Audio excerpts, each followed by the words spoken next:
बऱ्याचदा काय होतं की इतरांचं अनुकरण करण्याचा आपण प्रयत्न करतो. आपण बऱ्याचशा वक्त्यांची भाषणं ऐकतो. महाराष्ट्रामध्ये अनेक नामवंत वक्ते होऊन गेले आहेत देखील. पण ज्यावेळेला आम्ही त्यांना ऐकलंच पाहिजे.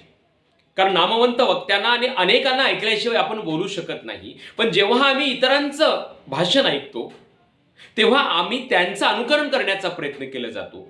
आम्ही त्यांचं अनुकरण करतो, त्यांच्यासारखं बोलण्याचा, त्यांच्यासारखा हावभाव हालचाल करण्याचा प्रयत्न केला जातो आणि अलीकडं ते एक फॅडच होऊन बसलेलं आहे.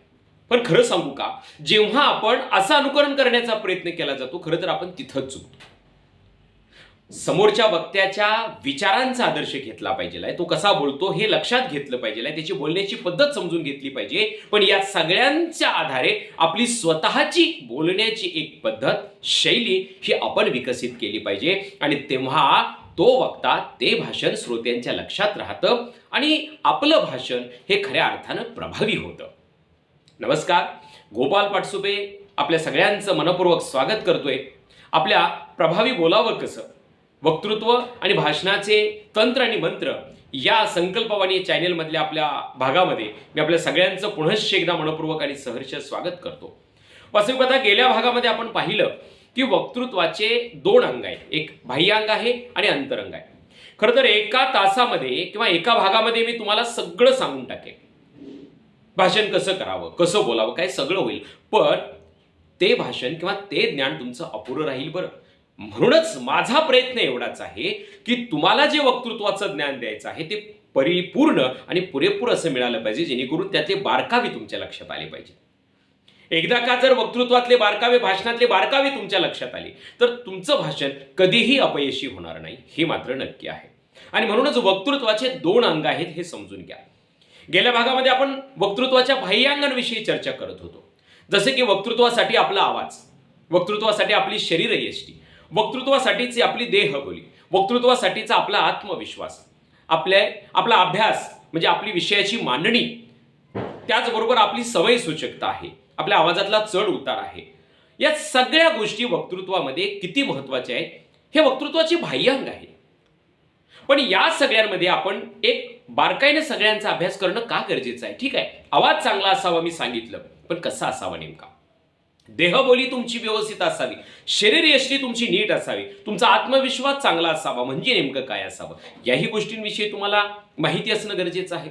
आणि म्हणूनच आवाज निसर्गानं या जगामध्ये, लक्षात घ्या, कोणत्याही दोन माणसांचा, व्यक्तींचा आवाज एकसारखा दिलेला नाही.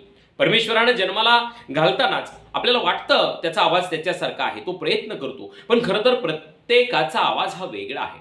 त्या आवाजाचा तो कसा वापर करतो, हा आवाज प्रयत्न साध्य वक्तृत्व ही कला असल्यामुळे आपण आवाज डेव्हलप करू शकतो, पण अतिशय सरावपूर्वकरित्या ही गोष्ट साध्य करता येते. कारण वक्तृत्वामध्ये जसा तुमचा आवाज आहे तो आवाज तुम्ही अगदी भारदस्तपणे काढून तुमच्या वक्तृत्वाची छाप श्रोत्यांवरती पाडण्याचा प्रयत्न करू शकता. पण त्यासाठी तुम्हाला काय करावं लागेल? त्यासाठी तुम्हाला वाचन करावं लागेल. कसं? मोठ्यानं वाचावं लागेल. जे काही तुमच्या हातामध्ये आहे ना, आता वाचनाविषयी आपण सगळंच पाहिलेलं आहे, मात्र जे तुमच्या हातामध्ये, कवितांचं वाचन करा. कारण कवितामध्ये बघा चढ उतार असतात, आरोह अवरोह असतात. ते वाचत असताना कुठं जोर द्यायचा, कुठं आरोह आहे, कुठं अवरोह आहे, या गोष्टींचा विचार करत जर त्यांचं वारंवार जर वाचन आमच्या घरी जर आम्ही करीत राहिलो तर त्यामुळं काय होतं, आपल्या आवाजामध्ये नक्कीच बदल होतो, आपल्या बोलण्याच्या शैलीमध्ये फरक पडतो. त्यामुळं आवाज हा वक्तृत्वाच्या बाह्यांगातील जो महत्त्वाचा मुद्दा आहे त्या सराव आपल्या पहिल्यांदा होणं गरजेचं आहे.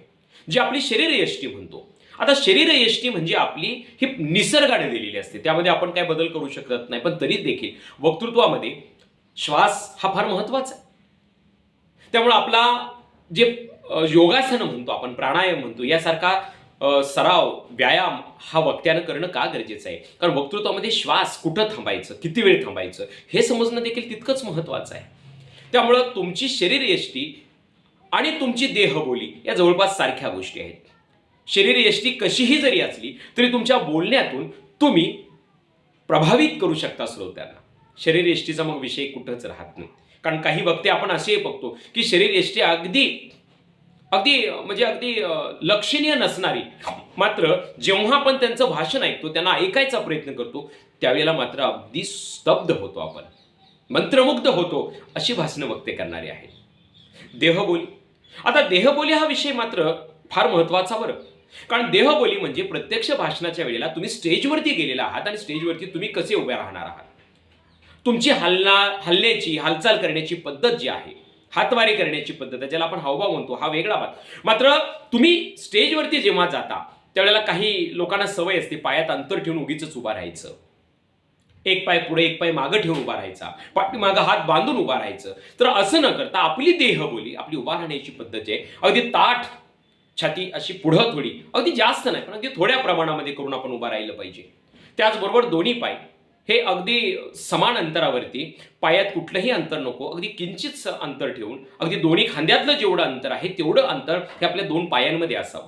त्याच्यापेक्षा जास्त अंतर किंवा कमी अंतर देखील नसावं. आणि आपली उभा राहण्याची पद्धत अगदी मी ज्या पद्धतीने उभा राहिलो असं ताठपणे उभा राहून आपण तिथं आपलं सादरीकरण केलं पाहिजे. त्यामुळे देहबोलीलाही तितकंच महत्व आहे. आणि त्यानंतर मग आपले हावभाव, जेव्हा आपण विषयाची मांडणी करणार आहोत त्यावेळेला आपले हावभाव हे प्रमाणात झाले पाहिजेत. म्हणजे वक्त्याला सांगायचं आहे की आकाशाला गवसणी, तेव्हा आकाशाला गवसणी घालण्याचे हात हे वरती झाले पाहिजे आहे. तेवढेच वक्त्याला जेव्हा श्रोत्यांचं मन अवधान खेचून घ्यायचं आहे तेव्हा मात्र वक्त्याला हावभाव हे करावेच लागतात. कारण हावभाव न करता जर तुम्ही अगदी हाताची घडी घालून जर भाषण करायला लागलात तर ते तुमचं भाषण हे निरस होतं आणि अगदी काही सेकंदात, काही मिनिटात श्रोता कंटाळून जातो. त्यामुळं श्रोत्यांचं ध्यान आपल्याकडं खेचून घेण्यासाठी हावभावाला, तेही प्रमाणातले हावभाव बरं, म्हणजे कुठल्याही विषयाला अनुसरून अगदी जेमतेम जर हावभाव केले प्रसंगानुरूप तर तुमच्या त्या मुद्द्यांना, तुमच्या त्या भाषणाला एक प्रभावी करण्याचं काम हे हावभाव करत असतात. किती वेळाचं भाषण तुम्हाला करायचं आहे, मला अगदी खूप माझ्याकडे ज्ञान आहे, माझं वाचन खूप झालंय, अभ्यास खूप झालाय म्हणून अगदी भरपूर बोलून सुद्धा उपयोग नाही. प्रसंगावधान राखलं पाहिजे वक्त्याला. म्हणजे दिलेल्या वेळेमध्ये माझं भाषण कसं मला संपवायचं आहे हे देखील महत्वाचं आहे. म्हणजे आवाजानंतर तुमची शरीरयष्टी, तुमची देहबोली, तुमचा आत्मविश्वास. हो, स्टेजवरती ज्या देहबोलीनं तुम्ही उभा राहणार आहात तो आत्मविश्वास तुमच्या उभा राहण्यातून समोरच्याला दिसून आला पाहिजे. कारण समोरच्याला जाणवलं पाहिजे की वक्ता हा आत्मविश्वास पूर्ण आपले विचार आम्हाला सांगतोय. कारण तिथं जर आपला आत्मविश्वास कमी दिसला तर श्रोत्यांवरती त्याचा निगेटिव्ह प्रभाव पडतो. त्यामुळे आत्मविश्वास हे देखील वक्तृत्वाचे एक बाह्य अंग आहे. म्हणजे एकंदरीत आवाज असेल, देहबोली असेल, तुमची शरीरयष्टी असेल, आत्मविश्वास असेल, तुमची बोलण्याची पद्धत जी शैली म्हणतो आपण तिलाही तितकंच महत्व आहे बरं का. कारण आपण कसं बोलतो, अगदी स्वराघात कुठं देतो, बोलण्याची जी शैली असते अगदी एकसारखं आगीन गाडी धावल्यासारखं आपण जर झुकझुक बोलायला लागलो तर ते देखील श्रोत्यांना ऐकू वाटत नाही. त्यामुळे आपलं बोलणं, आपलं थांबणं, कुठं पॉज घ्यायचं आहे, कुठं थांबायचं आहे. कारण एकसारखं बोलणं देखील आवडत नाही आणि प्रमाणापेक्षा जास्त मध्ये थांबायला लागलो तेही आवडत नाही. काही क्षण आपल्याला मध्ये थांबलं पाहिजे. कारण थांबल्यामुळं काय होतं की श्रोत्यांना वाटतं काहीतरी वेगळा मुद्दा सांगितला जाणार आहे. त्यामुळे श्रोते आपल्याकडं लक्ष देऊन ऐकू लागतात. तर अशा प्रसंगी बघा, काही वक्त्यांची भाषणं जर तुम्ही ऐकली तर तुमच्या लक्षात येईल की बोलताना थोडं मध्ये थांबलं पाहिजे, जेणेकरून श्रोत्यांचं लक्ष आपल्याकडे खेचून घेण्यासाठी. त्यामुळे ही बोलण्याची शैली आहे, बोलण्याची पद्धत आहे. अगदी बोलताना अगदी सारखी प्रमाणापेक्षा मान हलवून बोलून चालणार नाही, अगदी मान एकसारखी ठेवून पण चालणार नाही. त्यामुळे बोलत असताना आपले खांदे, आपल्या शरीराची संपूर्ण हालचाल जी आपण शैली म्हणतो ती देखील त्या विषयाला अनुरूप अशी असावी, जेणेकरून श्रोत्यांचं लक्ष केंद्रित व्हावं आपल्या विषयाकडे आणि आपल्या बोलण्याकडे.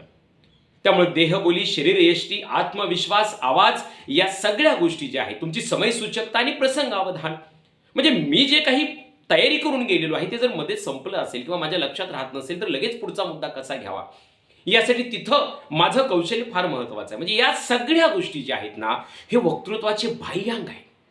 म्हणजे अजून आम्हाला वक्तृत्वाने बोलायला शिकायचं आहे. प्रत्यक्ष भाषण करतानाचे नियम, ती तयारी ही वेगळी आहे.